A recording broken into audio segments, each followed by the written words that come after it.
Medio Oriente es una región desgarrada por los conflictos, pero también con una esperanza de reconciliación. Curiosamente, las raíces tanto del conflicto como de la reconciliación se remontan a los tiempos bíblicos.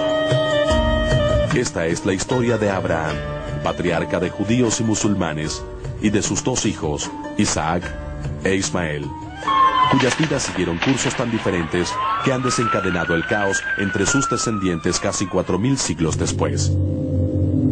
El relato pertenece al Antiguo Testamento. Cuando Abraham tenía 75 años, Dios le pide que se establezca en la que será la tierra de Israel, y le dice: haré de ti una nación grande. Daré esta tierra a tu descendencia. Dios promete a Abraham tierra y descendencia, patrimonio y progenie, pero Abraham no tiene descendientes. Abraham y su anciana esposa Sara fueron la primera pareja estéril. Sara es infértil y ya ha sobrepasado la edad de procrear, pero sabe que se espera que Abraham sea el patriarca de una nación, así que le dice a este que tome a su esclava. Con el permiso de Sara, Abraham tiene un hijo con la esclava de aquella, Agar, y llaman al niño Ismael. Según el Antiguo Testamento, Dios se apiada de Sara, quien a los 90 años queda embarazada milagrosamente y da a luz a un niño llamado Isaac. Así pues, Abraham tiene dos hijos de madres diferentes. Al tener a su hijo Isaac, gracias a un milagro, Sara se envilece e insiste en que Abraham se deshaga de Agar y de Ismael. Es un episodio muy triste y vergonzoso. Creo que Sara pensó: tengo un heredero, ya no necesito demostrar mi valor al mundo. Ya no necesito que el hijo de otra lleve nuestro nombre, mi nombre. Por eso decidió pedirle a Abraham que echara a Ismael. Es en este momento cuando Dios aparece y habla con Agar. Él le dice que Ismael también será patriarca de una gran nación. Ambos forman parte del plan divino, pero entonces desaparecen de las páginas de la Biblia y no se vuelve a saber de ellos después. Cuando Agar e Ismael desaparecieron en el desierto, las vidas de ambos hermanos se separaron inexorablemente. Según la Biblia, los dos descendientes dieron origen a pueblos poderosos, Isaac a los judíos e Ismael a los árabes. Los dos pueblos provienen del mismo patriarca, pero separados por el doloroso destierro, desde un principio se convierten en rivales. Transcurrieron casi 2500 años para que los descendientes de Ismael se convirtieran en musulmanes. Su historia comienza alrededor del año 610 de nuestra era, cuando un comerciante árabe llamado Mahoma recibe la visita del ángel Gabriel.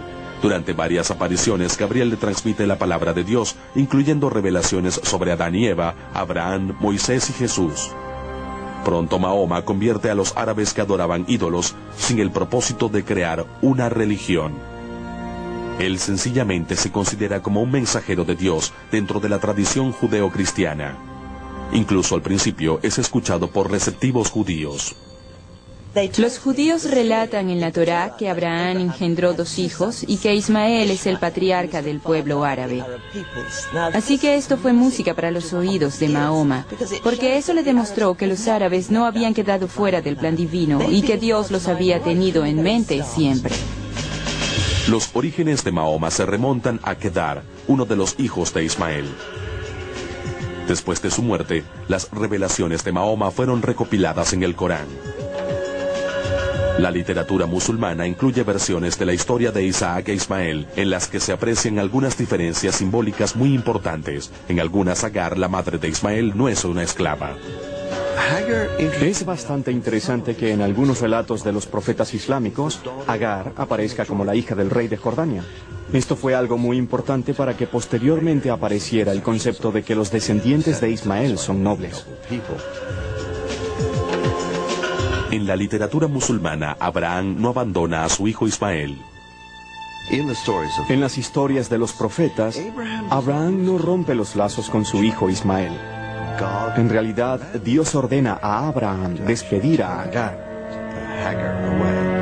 Él la acompaña hasta llegar al centro de Arabia, hasta el lugar donde se encuentra la Kaaba, el cubo, centro de la adoración musulmana hasta nuestros días.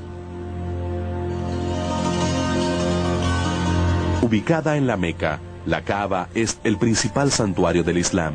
Según los musulmanes, fue edificada en conjunto por Abraham e Ismael por padre e hijo.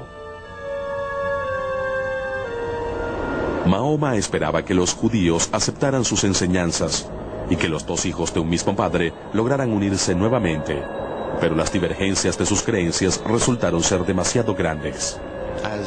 A medida que se evidenciaba que los escritos sagrados que recibía mediante revelaciones se diferenciaban enormemente de los escritos judíos, el acercamiento religioso se rompió.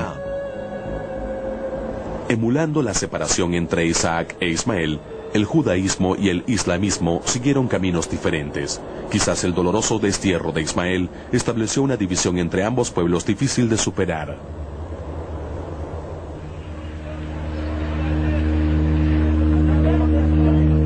El 28 de septiembre de 2000, Ariel Sharon, poco antes de convertirse en primer ministro israelí, visitó la colina del Templo en Jerusalén, lugar en el que Abraham, padre de ambas religiones, caminara en una ocasión. Actualmente, ambas reclaman esta tierra sagrada como suya. Para los judíos, es el lugar donde una vez se encontrara el segundo templo.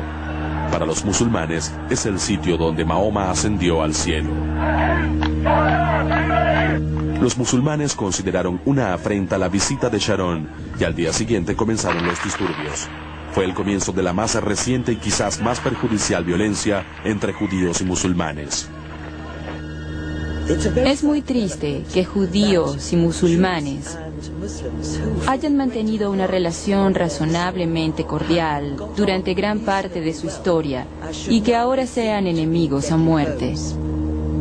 Es una situación trágica, ya que hasta el siglo XX, judíos y musulmanes mantuvieron buenas relaciones.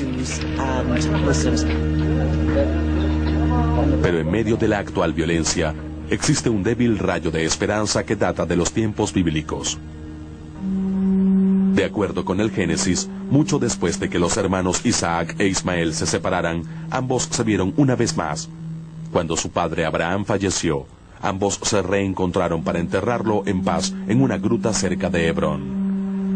El reencuentro de Isaac e Ismael en la tumba de su padre debe recordarnos lo que tienen en común estas dos grandes religiones del mundo. Como creyentes, debemos reconciliarnos y tener piedad, recordando nuestras raíces comunes.